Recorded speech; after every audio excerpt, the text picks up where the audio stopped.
Hola, ¿qué tal, maestras, maestros, autoridades educativas de las entidades federativas? Hemos iniciado un nuevo ciclo escolar y, como ustedes han visto, tenemos nuevos materiales educativos. En particular, quiero referirme a los materiales de español.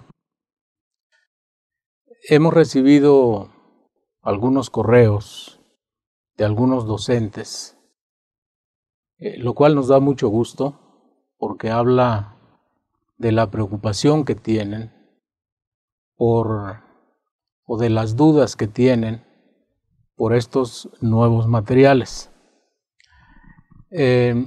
Una de las dudas que nos han planteado tiene que ver con el hecho de que los materiales que hay ahora, en el caso de español, no coinciden con los programas 2011, lo cual es cierto, es verdad. ¿Por qué no coinciden con los programas 2011? Porque, como ustedes saben, estamos en un proceso de construcción en el que estamos trabajando paralelamente con la construcción de nuevos programas, de nuevos materiales y también con la construcción del modelo educativo para la educación básica. Esto hace que no hayamos tenido las condiciones necesarias para poder publicar junto con los materiales los programas de estudio. Pero voy a explicar cómo se puede realizar el trabajo aún sin que tengamos todavía los programas de estudio. Primero quiero decir que en el caso de español tenemos tres materiales fundamentalmente. Uno es el libro para el alumno, otro es el libro para el maestro, otro es el libro de lectura.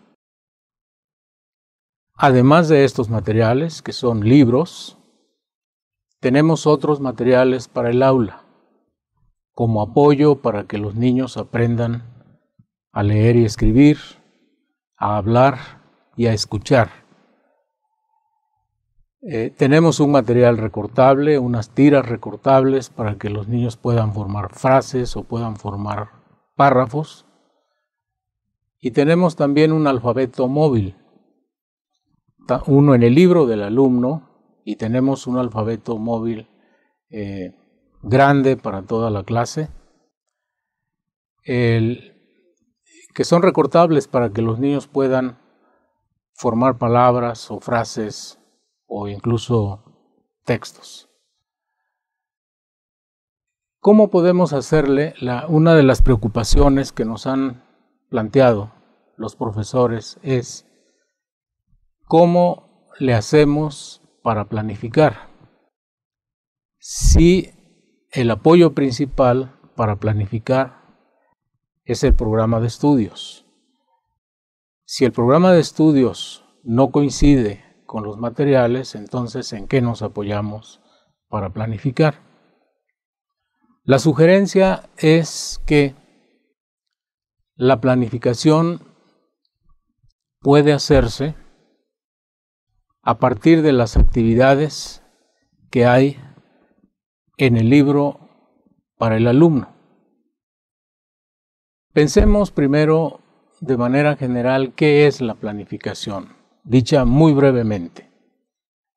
Planificar quiere decir tener clara una actividad que se va a plantear a los alumnos.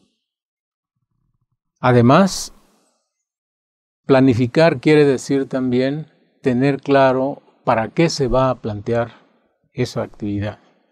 ¿Qué es lo que estamos esperando que piensen o que hagan o que pongan en juego los alumnos ante esa actividad. Bueno, si estamos de acuerdo en que eso es planificar, en que esa es la planificación que sirve, que es útil para aprovechar mejor el tiempo de la clase y para poder mejorar poco a poco la práctica docente, entonces lo que tenemos que buscar son las actividades que vamos a plantear a los niños. Bueno, esas actividades están en el libro para el alumno. Las actividades están secuenciadas, están organizadas, van aumentando en el nivel de dificultad, de tal manera que de allí podemos seleccionar y analizar las actividades que vamos a plantear.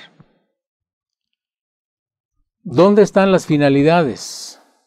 Las finalidades de plantear esas actividades, eso está en el libro para el maestro. Para cada una de las actividades que se plantean en el libro del alumno, hay un referente, unas orientaciones en el libro para el maestro. Allí es donde podemos encontrar cuál es la finalidad, el para qué se plantea la actividad, el qué se está esperando, incluso algunas sugerencias adicionales a la actividad que hay en el libro para el alumno. Podemos ver también allí qué es lo que se está estudiando, cuáles son los aspectos que se están estudiando, cuáles aspectos de la lengua son los que se están estudiando. También están allí en el libro para el maestro. De tal manera que esta preocupación bastante loable por parte de los profesores de la planificación queda resuelta con el uso de estos tres materiales: el libro para el alumno, donde están las actividades; el libro para el maestro, donde están las orientaciones y sugerencias en relación con estas actividades; y el libro de lectura, que también interviene dentro de las actividades que se plantean. Otra de las preguntas que nos han planteado algunos maestros tiene que ver con los aprendizajes esperados que hay en los programas 2011. La pregunta es: ¿de dónde tomamos los aprendizajes esperados? Si no están, esos están en los programas 2011. En principio yo les diría que si nosotros hacemos un buen trabajo a partir de las actividades que hay en el libro para el alumno y las recomendaciones, las orientaciones que hay en el libro para el maestro, no deberíamos tener ningún problema con que los alumnos aprendan lo que está dicho en los aprendizajes esperados del programa 2011. Porque el hecho de que hagamos un trabajo organizado de esta manera, sistemático, nos garantiza que realmente los alumnos van a aprender a utilizar el lenguaje. Van a aprender a leer, van a aprender a escribir, van a aprender a expresarse oralmente, van a aprender a escuchar. Pero además, en el libro para el maestro hay varias sugerencias, no puestas como aprendizajes esperados, porque los aprendizajes esperados del programa 2011 son metas de corto plazo que se logran en un determinado bloque del programa. Las sugerencias que hay en este libro para el maestro que se está utilizando tienen más relación con la evaluación continua, con el proceso que van siguiendo los niños en el estudio que desarrollan. Hay a lo largo del libro para el maestro, de manera muy sistemática, recomendaciones para ver cómo los niños van avanzando en el aprendizaje. La evaluación, la búsqueda de información acerca de cómo van avanzando los niños tiene que darse, y de hecho se da, durante el desarrollo de las actividades que se realizan cotidianamente. Cuando los niños escriben algo, cuando los niños expresan algo, cuando los niños piden la palabra para participar, allí podemos darnos cuenta de cuáles son los niños que avanzan y cómo avanzan, y cuáles son los niños que en general no participan, cuáles son los niños que requieren apoyo, cuáles son los niños que tienen más dificultad para expresarse de manera oral o por escrito. Es allí donde hay que poner el ojo y hay que hacer lo que sea necesario, apoyándonos en el colectivo docente o en los padres de familia, con la finalidad de atender a tiempo los problemas. Finalmente, ya para concluir, quiero agregar, esto también nos lo han comentado algunos profesores, que efectivamente hay un cambio en la forma en que está planteado el estudio de la lengua en estos materiales, consecuentemente en el programa que se publicará posteriormente en relación con el programa 2011. Por un lado, hemos quitado el peso que se dio a los proyectos, lo cual no quiere decir que los proyectos ya no se puedan realizar. Si hay profesores que se sientan muy familiarizados con los proyectos, adelante. Es una buena manera de organizar el trabajo. Pero hay que considerar también que no es la única manera, que hay otras.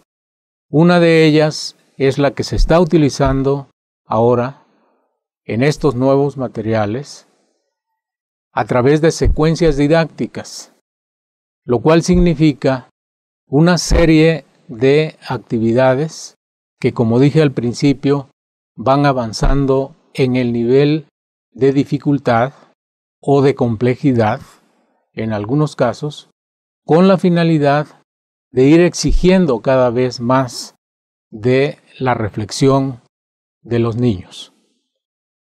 Esta manera consideramos que resultará más comprensible, más manejable para la mayoría de los docentes, de tal manera que podremos garantizar que efectivamente cumpliremos con el propósito fundamental que hay en estos 2 primeros grados de la escuela primaria, que es que los alumnos aprendan a leer, a escribir, a escuchar, a hablar, que comprendan lo que leen, que le puedan dar un significado a lo que leen, que se enamoren de los textos, que se entusiasmen con la lectura, con la finalidad de sentar bases firmes para poder avanzar en la escolaridad, en la primaria, en la secundaria